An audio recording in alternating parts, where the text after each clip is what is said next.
वृत्तवाहिन्यांच्या सर्व प्रतिनिधींना गेल्या 2 दिवसांपासूनचा विषय माहीत आहे. ज्या पद्धतीने वैष्णवी हगवणे प्रकरणामध्ये आम्ही सातत्याने काही पाठपुरावा करत आहोत. 3 दिवसांपूर्वी महामहिम राज्यपाल महोदयांकडे या संबंधाने मांडणी करत असताना वैष्णवी हगवणे प्रकरणातील कुठल्याही अर्थाने त्यांचे साक्षीदार किंवा प्रभावित होऊ नये किंवा त्या संबंधाने कुठलाही दबावाचं वातावरण तयार होऊ नये आणि वैष्णवीला न्याय मिळाला पाहिजे यासाठी म्हणून हे सगळे प्रयत्न आहेत. हे प्रयत्न करताना आम्हाला कुणाच्याही व्यक्तिगत कुठल्याही ना तुमच्या काय म्हणता येईल त्याला शक्यपंजांच्या राजकारणात रस आहे, ना कुणाला व्यक्तिगत पातळीवर जाऊन टार्गेट करण्यामध्ये आम्हाला रस आहे. हे याच्यासाठी सांगावं लागत आहे की काल एका वृत्तवाहिनीने बातमी देत असताना शशिकांत चव्हाण यांच्या पत्नी सीडीआर विकतात असं सुषमा अंधारे म्हणताहेत अशा आशयाचं एक विधान दाखवलं. हे मी पुन्हा एकदा सगळ्या माध्यमांच्या समोर स्पष्ट केलं पाहिजे की शशिकांत चव्हाण यांच्या पत्नी किंवा सुपेकर यांच्या पत्नी किंवा कुठल्याही पोलीस अधिकाऱ्यांच्या पत्नी यांच्या संबंधाने आम्ही कुठलीही कसलीही विधानं केलेली नाहीत. ती पुन्हा पुन्हा तपासून घेतली तरी लक्षात येतील. पण एक विधान नक्की आहे, ते असं की शशिकांत चव्हाण यांची सख्खी बहीण ही जालिंदर सुपेकर यांची पत्नी आहे, हा एवढाच भाग आहे. त्यांच्या पत्नी कुठलं तरी बेकायदेशीर काम करतात किंवा अनाधिकृत काम करतात अशा संबंधाने कुठलंही विधान आलेलं नाही. त्यामुळे कृपया आमची वृत्तवाहिन्यांनाही आणि त्यांच्या प्रतिनिधींना विनंती असेल की त्या संबंधाने आपण काळजी घ्याल. आता एक दुसरा मुद्दा की हे आम्हाला का सांगावं लागत आहे, तर त्याचं कारण स्पष्ट केलं पाहिजे की ज्या पद्धतीने राजेंद्र हगवणे थार गाडीतनं फरार झाले, ही थार गाडी ज्या चोंदेंची होती त्या चोंदेंच्या दोन्ही सुनांच्या डोमेस्टिक व्हायलन्सच्या केसेस होत्या. या डोमेस्टिक व्हायलन्सच्या केसेस या खडक पोलीस स्टेशन मध्ये दाखल होत्या. खडक पोलीस स्टेशनचे पीआय हे शशिकांत चव्हाण आहेत. शशिकांत चव्हाणांच्या सख्खी बहीणबाई या सुपेकरांच्या पत्नी आहेत आणि शशिकांत चव्हाण यांच्यावर अनेक गुन्हे दाखल आहेत. जेव्हा आपण बाहेरच्या गुन्हेगारीबद्दल बोलतोय तेव्हा पोलीस क्षेत्रातली जी गुन्हेगारी आहे त्या गुन्हेगारीच्या संबंधाने सुद्धा चर्चा होणं गरजेचं आहे. किंबहुना आमची माननीय गृहमंत्र्यांना पक्षीय राजकारणाच्या पलीकडे जाऊन ही विनंती असेल की आम्हाला तुमच्या पक्षीय राजकारणाच्याही पलीकडे जाऊन माणूस म्हणून ही विनंती करायची आहे की अशा पद्धतीने जर पोलीस खात्यामध्ये जर गुन्हेगारी वाढीला लागत असेल तर त्या गुन्हेगारीला आळा घालणं आणि खात्यामध्ये जर असं काही होत असेल तर त्या संबंधाने चौकशी करणं हे माननीय गृहमंत्र्यांचं काम आहे. मी काल असं म्हटलं होतं की शशिकांत चव्हाण यांच्यावर 307 चा गुन्हा दाखल आहे. तर 307 ची जी FIR आहे ती FIR ही माझ्याकडे आहे. ही FIR साधारणतः प्रथम खबर क्रमांक 818 याचं वर्ष आहे 2020 आणि याच्यामध्ये त्यांच्यासह जे अनेक आरोपी आहेत त्या आरोपींमध्ये मीरा गुलाब सोनावणे, गौतमी रोकडे, राहुल सोनावणे, मिलिंद सोनावणे, बबन सोनावणे, राजू सोनावणे 7व्या क्रमांकाचे आरोपी आहेत शशिकांत चव्हाण. शशिकांत चव्हाणांचा इथे पत्ता सुद्धा नमूद केलेला आहे. पाईट तालुका खेड जिल्हा पुणे, चाकण, पिंपरी चिंचवड, महाराष्ट्र, भारत आणि इतर अनोळखी 4 इसम असे FIR मधली नावं आहेत. आणि यांच्यावर जी कलम लावलेली आहेत FIR मधली ती कलम आहेत सेक्शन 307, 323, 141, 143, 147, 148, 149, 120B अतिशय गंभीर कलम ही शशिकांत चव्हाण यांच्यावर आहेत. शशिकांत चव्हाण हे जामिनावर बाहेर आहेत. हे फार विशेष आहे. व्यक्ती जामिनावर बाहेर आहे आणि नंतर प्रमोशन आहे. शशिकांत चव्हाणांच्या संबंधाने त्यांच्या मालमत्ता आणि त्या संबंधाने सुद्धा काही विवरण मी आधीही सांगितलं होतं की ते विवरण महत्वाचं आहे म्हणून. चाकण पोलीस स्टेशनलाच अजून एक FIR त्या संबंधाने झालेली आहे. मालमत्तेचे वर्णन मारुती सुझुकी कंपनीची स्विफ्ट डिझायर मॉडेलची सिल्वर रंगाची 4 चाकी गाडी.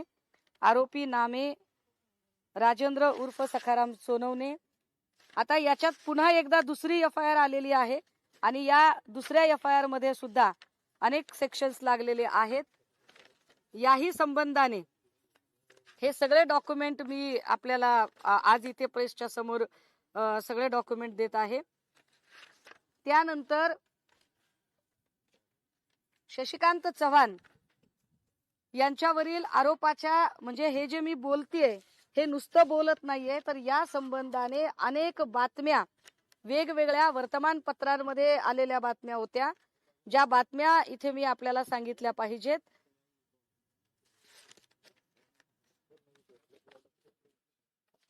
त्यावेळेला ते यवतला होते. यवतच्या पोलीस निरीक्षकांवर कारवाई. चव्हाण हे सत्ताधाऱ्यांच्या सांगण्यावरून सामान्य लोकांना नाहक त्रास देत आहेत. केडगाव येथील राजेंद्र शेळके यांना काहीही कारण नसताना 5 तास कोठडीत ठेवणे, संतोष हंडाळ यांच्यावर खोटा गुन्हा दाखल करून दमदाटी करणे, यवत येथील सचिन धेंडे या तरुणास आकसापोटी मारहाण करणे, गुराह चालकाची बेकायदा बैठक घेऊन त्यांना दमदाटी करणे आदी प्रकार असे अनेक आरोप शशिकांत चव्हाण यांच्यावर आहेत. शशिकांत चव्हाण यांच्या संबंधाने लोकमतने केलेली एक बातमी आहे. 10 लाखांची लाच घेताना बडतर्फ विधी अधिकारी जाळ्यात. हा एक चंद्रकांत कांबळे यांची ग्रामीण पोलीस दलातील मुख्यालयात कंत्राट विधी अधिकारी म्हणून नेमणूक करण्यात आली होती. त्यांच्या विरुद्ध तक्रार होती. त्याची चौकशी करून त्यांची वागणूक व व्यवहार संशयास्पद राहिल्याने मे 2018 मध्ये त्यांना बडतर्फ करण्यात आले होते. अतिरिक्त पोलीस अधीक्षकांनी याबाबत चौकशी करून त्यांचा अहवाल तयार केला. चंद्रकांत कांबळे यांना पुन्हा ग्रामीण पोलीस दलात विधी अधिकारी म्हणून नेमणूक करू नये असा अहवाल गेल्या महिन्यात जानेवारी 2019 मध्ये विशेष पोलीस महानिरीक्षकांकडे पाठवला होता, असे पुणे ग्रामीण पोलीस अधीक्षकांनी सांगितले. आता हे जर सगळं जर बघितलं तर बडतर्फ असतानाही त्या पदावर असल्याचे भासून मोकाच्या गुन्ह्यात तक्रारदाराच्या बाजूने अभिप्राय देण्यासाठी 10 लाख रुपयांची लाच घेताना पुणे ग्रामीण कार्यालयातील बडतर्फ विधी अधिकारी व खासगी व्यक्तीला लाचलुचपत प्रतिबंधक विभागाने सापळा रचून अडकवले. याच्यामध्ये अनेक नावं आहेत जी पोलीस खात्यातील आहेत. आमची माननीय गृहमंत्र्यांना नम्रतेची विनंती आहे की हे सगळे जे पोलीस कर्मचारी अधिकारी आहेत त्यांच्यावर काय कारवाया झाल्या हे जरा बघितलं गेलं पाहिजे. मोका टाळण्यासाठी मागितले 10 लाख रुपये.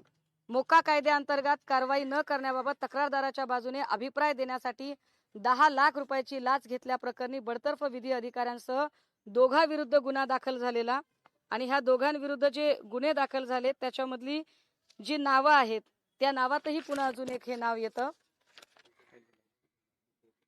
या सगळ्या याच्यामध्ये जर एकूण जर आपण जर बघितलेत सगळे प्रकारचे जर गुन्हे बघितले तर सगळ्या पेपरला या बातम्या आहेत. खून प्रकरणातल्या बातम्या असतील, वेगवेगळ्या FIR असतील, त्या FIRच्या मध्ये कशा पद्धतीने तपास थांबवण्यासाठीच्या ज्या काही गोष्टी केल्या गेल्या त्याच्यावरच्या संबंधाने वेगवेगळ्या वर्तमानपत्रात बातम्या. आता या सगळ्या बातम्यांचा मी आपल्याला ही सगळी डॉक्युमेंट द्यायला तयार आहे. पण या संबंधाने अजून एक महत्वाची गोष्ट अशी की माहिती अधिकारामध्ये पोलीस निरीक्षक शशिकांत भारत चव्हाण यांची पत्नी, आई वडील यांचे नावावर बिल्डर व्यवसाय करण्याचे परवानगी घेतल्याचे अभिलेख कार्यालयात उपलब्ध नाहीत. 3 ऑक्टोबर 2015 रोजी पुणे ग्रामीण पोलीस यांनी दिलेले आहे. खरं तर पोलीस खात्यातील एखादी व्यक्ती असेल तर अशा व्यक्तीने ते जर इतर कुठला व्यवहार करत असतील, व्यवसाय करत असतील तर त्या संबंधाने त्यांनी माहिती देणे अपेक्षित असते. मात्र अशी कुठलीही माहिती त्यांच्या बिल्डरकीच्या व्यवसायाची माहिती त्यांनी ना डिपार्टमेंटला दिलेली आहे ना त्याचे लेखा अभिलेख नोंदवलेले आहेत. त्याचे हे सगळे डॉक्युमेंट आहेत. हेही डॉक्युमेंट आपण कृपया चेक करावेत. भरत ज्ञानदेव चव्हाण शशिकांत चव्हाण यांचे वडील आहेत. भरत ज्ञानदेव चव्हाण हे आधी मला वाटते काहीतरी ग्रामसेवक होते, नंतर विस्तार अधिकारी होते. यांच्या नावावर मौजे रावेत तालुका हवेली जिल्हा पुणे सर्वे नंबर 138 रजिस्टर नोंदणी केलेले साठे खत व विकसन करारनामा 2343/2015 व 3276/2013 ची प्रत इथे उपलब्ध आहे की ज्याच्यामध्ये अख्खा सर्वे हा शशिकांत चव्हाण यांचे वडील आणि पत्नीच्या नावावर आहे. तर याही संबंधाने असणारे डॉक्युमेंट हा तो सगळा करारनामा आहे की यांचे जे अख्खा जो सर्वे आहे त्या सर्वे मध्ये काय पद्धतीने यांची प्रॉपर्टी आहे. दुसरं असं की भरत ज्ञानदेव चव्हाण यांच्या नावावर मौजे रावेत तालुक्यामध्ये सुद्धा 138 म्हणजे तालुका हवेली जिल्हा Pune survey number 138 elegance residency या नावाने प्रकल्प आहे. त्याच्या ब्राउझरची प्रत 100 फ्लॅटचा ग्रह प्रकल्प पूर्ण झालेला आहे. ह्या 100 फ्लॅटच्या ग्रह प्रकल्पामधला एक एक फ्लॅट हा 1 ते 1.5 कोटीच्या पुढचा फ्लॅट आहे. वैशाली शशिकांत चव्हाण यांच्या नावे मोशी तालुका हवेली जिल्हा पुणे गट नंबर 460 मध्ये जमीन खरेदी केलेली रजिस्टर खरेदी खत दस्त 10-392/2007 याही संबंधाने असणारे सगळ्या प्रकारचे दस्त जे हवेली तालुक्यातले मोशी मधले त्यांच्या नावावर असणारी जमीन, पत्नीच्या नावावर असणारी जमीन, वडिलांच्या नावावर असणारी जमीन याचे सगळे दस्त आणि साठे खत हे डॉक्युमेंट आम्ही आज प्रसार माध्यमांना देत आहोत. अपेक्षा आमची एक आहे, ना आम्हाला याच्यात कोणाला व्यक्तिगत लक्ष करायचं आहे, ना याच्यात कुठलंही पक्षीय राजकारण आणायचं आहे. मुद्दा एवढाच आहे की वैष्णवी हगवणे प्रकरणामध्ये वैष्णवीच्या वकिलांनी ज्या पद्धतीने वैष्णवीचं चारित्र्य हनन करण्याचा प्रयत्न केला आणि वैष्णवीच्या वकिलांनी असं सांगितलं की आमच्याकडे तो मोबाईल आहे आणि चॅट आहे. जर वैष्णवीचा मोबाईल हा पोलिसांकडे आहे तर त्या मोबाईल मध्ये नेमकं काय आहे हे वैष्णवीच्या वकिलांना कसे कळले? आणि अगदी त्याच वेळेला शशिकांत चव्हाण यांच्यावर जो आरोप केला जातो की त्यांच्याकडून सीडीआर आणि लोकेशन्स बाहेर दिले जातात, तर या गोष्टी कुठे इंटरलिंक होतात का हे तपासात आलं पाहिजे पुढे. आणि म्हणून आमचं म्हणणं आहे की हा सगळा तपास सीबीआय कडे गेला पाहिजे. मौजे रावेत येथे सर्वे नंबर 185 मिडटाऊन नावाचा 180 फ्लॅटचा प्रकल्प आहे. या मिडटाऊन प्रकल्पामधला एक एक फ्लॅट हा तब्बल 2.5 कोटी रुपये किमतीचा आहे. आता याच्यात जर आपण बघितलं तर पुण्यातला सर्वे नंबर 138, त्यानंतर पुणे सर्वे नंबर 138 मधलाच पुन्हा 2343/2015, सर्वे नंबर 138 मधलाच एलिगन्स रेसिडेन्सी नावाने असणारा एक 100 फ्लॅटचा ग्रह प्रकल्प आणि पुणे जिल्हा गट नंबर 460 मध्ये खरेदी केलेली रजिस्टर प्रॉपर्टी आणि रावेत मधला सर्वे नंबर 185 मिडटाऊन नावाचा 180 फ्लॅटचा प्रकल्प. माननीय गृहमंत्र्यांना अत्यंत नम्रतेची विनंती आहे की या सगळ्या संबंधाने एक साधारण पीआय व्यक्ती जी साधी पोलीस निरीक्षक आहे, एका साधारण पोलीस निरीक्षकाकडे एवढी प्रॉपर्टी कशी काय येऊ शकते आणि इतकी प्रॉपर्टी जर पोलीस निरीक्षकांकडे असेल त्याच्या इन्कमचे स्रोत काय असतील आणि अशा सगळ्या व्यक्तींकडून गोरगरिबांना न्याय मिळू शकेल का, एवढा साधा प्रश्न आमचा आहे. या संबंधाने माननीय गृहमंत्र्यांनी विचार करावा. वैशाली शशिकांत चव्हाण यांच्या नावाने मौजे खारघर तालुका पनवेल जिल्हा रायगड येथे सेक्टर नंबर 12 वर बांधलेल्या महक अपार्टमेंट मध्ये सदनिका नंबर 201 आहे, हेही आपल्याला माहिती असावं. भरत ज्ञानोबा चव्हाण यांच्या नावाने, भरत चव्हाण हे शशिकांत चव्हाण यांचे वडील आहेत, सह्याद्री हॉटेल जवळ पुण्याच्या म्हणजे जे पुणे बेंगलोर हायवे नजीकचं जे कोरेगाव जिल्हा सातारा इथे सुद्धा जमीन खरेदी केलेली आहे. शशिकांत भरत चव्हाण यांनी मौजे वाठार स्टेशन तालुका कोरेगाव जिल्हा सातारा येथे स्वतःच्या नावे बंगलो आणि प्लॉट आहे. ही सगळी मालमत्ता कशी आली? ही मालमत्ता एकट्या शशिकांत चव्हाणांची आहे की सुपेकर आणि चव्हाण यांचं जॉईंट व्हेंचर आहे? सुपेकर आणि चव्हाण यांचा काही संबंध आहे का? आणि एवढी प्रॉपर्टी असणारी व्यक्ती चोंदेंच्या सुनांची तक्रार का घेत नाही याचं उत्तर पुन्हा अजून आम्ही वेगळं द्यायची गरज नाही. आम्हाला या सगळ्या व्यक्तींच्या प्रॉपर्टी बद्दलही काही बोलायची गरज नव्हती. परंतु जर एका स्त्रीच्या चारित्र्य हननाचा प्रयत्न केला जात असेल, वकील जर एका स्त्रीच्या चारित्र्यावर लांछन लावायचा प्रयत्न करत असतील, तर मग एवढी हिंमत वाढणारे वकील, पोलीस आयोग, यंत्रणा या सगळ्यांचीच पाळमुळं आम्हाला खणून काढावी लागते. मी माध्यमांच्या समोर ही गोष्ट शेवटी स्पष्ट केली पाहिजे की हे सगळं करताना कदाचित माझ्यावर दबावतंत्र किंवा माझ्या संबंधाने अजून काही कुरघोड्या करण्याची शक्यता नाकारता येत नाही. परंतु तरी सुद्धा ही लढाई चालू असेल आणि ही लढाई जर तुम्ही महिलांची बदनामी करण्याचा प्रयत्न कराल, जर तुम्ही अशा पद्धतीने न्याय मागायला जाणाऱ्या एखाद्या पीडितेलाच चरित्रहीन ठरवण्याचा प्रयत्न कराल तर महिला सुद्धा तुम्हाला तितक्याच ताकदीने उत्तरे देऊ शकतात. एवढं सांगण्यासाठी हे सगळे डॉक्युमेंट मला वाटते प्रसार माध्यमे ज्यांना आवश्यक आहेत त्यांनी सगळ्या प्रती, जेवढ्या प्रॉपर्टीज मी सांगितल्या त्या सगळ्या प्रॉपर्टीचे दस्तावेज, सगळ्या प्रॉपर्टीची साठेखत, रजिस्ट्री नोंदणी या सगळ्याच गोष्टी इथं उपलब्ध आहेत. थँक्यू.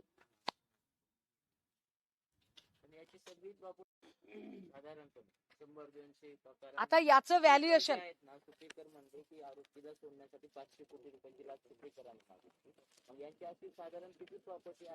मला असं वाटतं की या सगळ्या प्रॉपर्टीज जर बघितल्या तर या सगळ्या सर्वे नंबर नुसार या प्रॉपर्टीचे आपल्याला व्हॅल्युएशन करावे लागतील आणि त्या व्हॅल्युएशन नेमका आपल्याला आकडा कळेल. पण ही एक साधारण 700 ते 800 कोटीच्या पुढची प्रॉपर्टी असावी असा निश्चितपणे अंदाज आहे.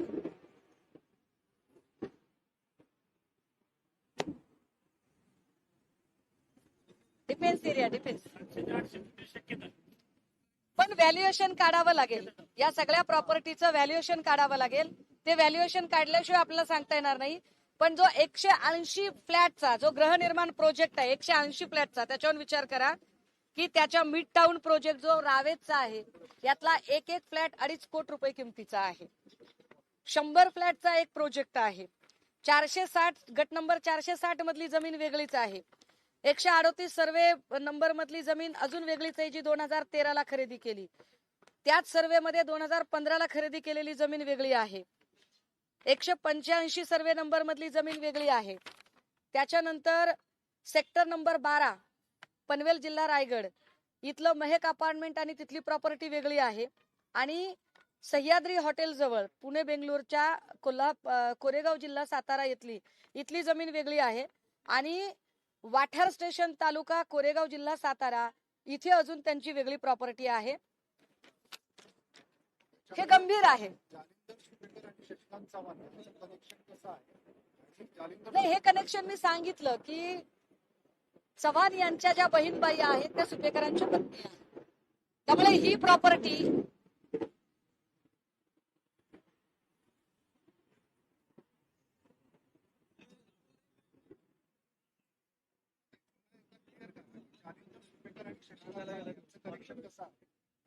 हे माझं पुन्हा पुन्हा सांगून झालेलं आहे की शशिकांत चव्हाण यांच्या सख्या बहीणबाई या सुपेकरांच्या पत्नी आहेत.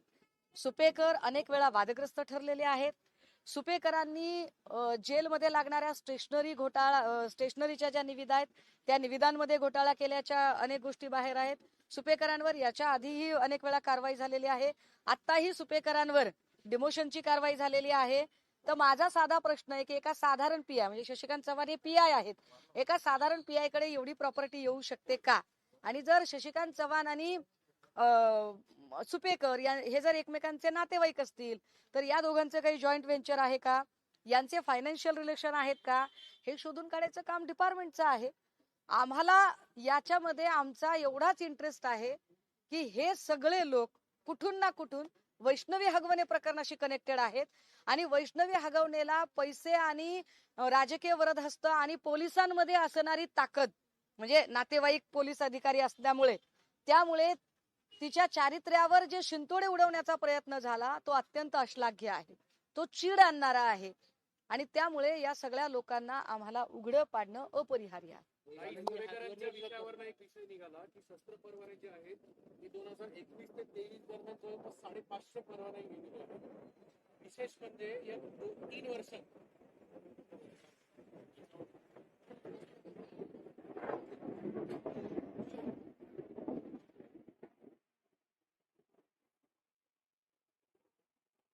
महाकापेड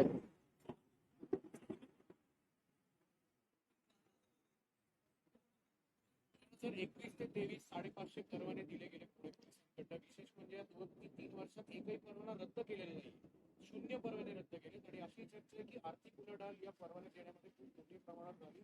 कारण गुप्ता आणि सुपेकरांचं कार्यालय अगदी समोरासमोर असल्यामुळे लायसन्स देण्यामागे सुद्धा आर्थिक डीलिंग होत होते असा आरोप. 20 लाख रुपये. नाही, मला म्हणायचंय की मी आता एवढ्या सगळ्या प्रॉपर्टीचे डिटेल्स ठेवलेले आहेत. माझा साधा प्रश्न आहे, एका साधारण पीआय कडे एवढी प्रॉपर्टी येते कशी? त्या प्रॉपर्टीचे नेमके स्रोत काय? यावरचं स्पष्टीकरण जे आहे ते माननीय गृहमंत्र्यांनी मागावं आणि गृहमंत्र्यांनी हे तपासून बघावं. आणि गृहमंत्र्यांना त्याला जोडून मी पुन्हा पुन्हा सांगायचा प्रयत्न करते की आम्ही का इतक्या खोलात गेलोय. खरं तर हे सगळं काम गृह खात्याचं आहे, पण आम्ही का इतके खोलात गेलोय. तर तुम्ही जर एका पीडितेच्या चारित्र्यावर संशय, तिच्या चारित्र्यावर जर शिंतोडे उडवण्याचा प्रयत्न केला जात असेल आणि ते निव्वळ आपल्या हातात पैसा आहे, पावर आहे, राजकीय वरदहस्त आहे आणि पोलीस खात्यात आपले अनेक नातेवाईक, अधिकारी, कर्मचारी आहेत म्हणून आपण काही करू शकतो, असं जर हगवणे कुटुंबियांना वाटत असेल तर ह्या सगळ्या गोष्टी पुढे आणल्या पाहिजेत. एवढ्यासाठी हे की हगवण्यांची केस, वैष्णवीची केस ही सीआयडी कडे वर्ग व्हावी.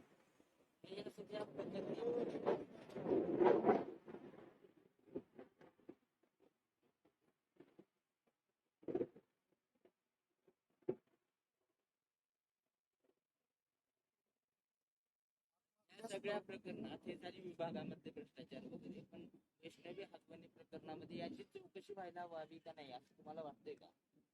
काय अरे मी तर क्लिअर म्हणते ना की माननीय गृहमंत्र्यांनी ती चौकशी करून घेतली पाहिजे, ते सगळं बघितलं पाहिजे.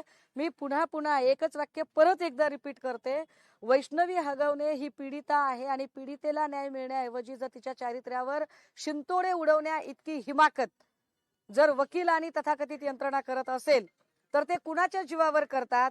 तर एक तर राजकीय वरदहस्त आहे, चिक्कार पैसा आहे आणि पोलीस खात्यात आपले नातेवाईक मोठमोठ्या हुद्द्यांवर आहेत, या भ्रमात ही लोक आहेत. त्यामुळे हे जे नातेवाईक आणि लांब लांबच्या लिंक आहेत अधिकाऱ्यांच्या, हे अधिकारी इतके गब्बर कसे झाले ते आम्ही आपल्या समोर मांडतोय. याची चौकशी गृह खात्याने करावी अपेक्षा आहे. शशिकांत चव्हाण यांच्यावर आत्महत्येस प्रवृत्त केल्याबद्दलचा गुन्हा आहे, तो काय आहे आणि तो किती गंभीर आहे? शशिकांत चव्हाण यांच्यावर आत्महत्येस प्रवृत्त केल्याच्या गुन्ह्याची सुद्धा FIR याच्यात आहे. हे सगळं बाळ मी आपल्याला सुपूर्द करते.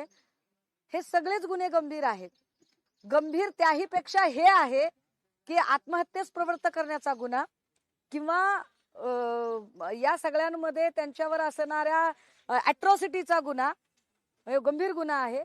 आणि एवढे सगळे गुन्हे असताना सुद्धा या व्यक्ती जामिनावर बाहेर असतानाही यांचं प्रमोशन वगैरे होतं, हे जास्त आश्चर्यकारक आहे. माननीय गृहमंत्र्यांनी त्यामध्ये लक्ष घालावं. हाही गुन्हा आहे आणि अॅट्रॉसिटीचाही गुन्हा आहे आणि तरीही अशा व्यक्तीवर जी जामिनावर बाहेर आहे त्याचं प्रमोशन होणं हे गंभीर आहे. हा घ्या. महाविकास आघाडी म्हणून काँग्रेसचे नेते पुढाकार घेणार आहे.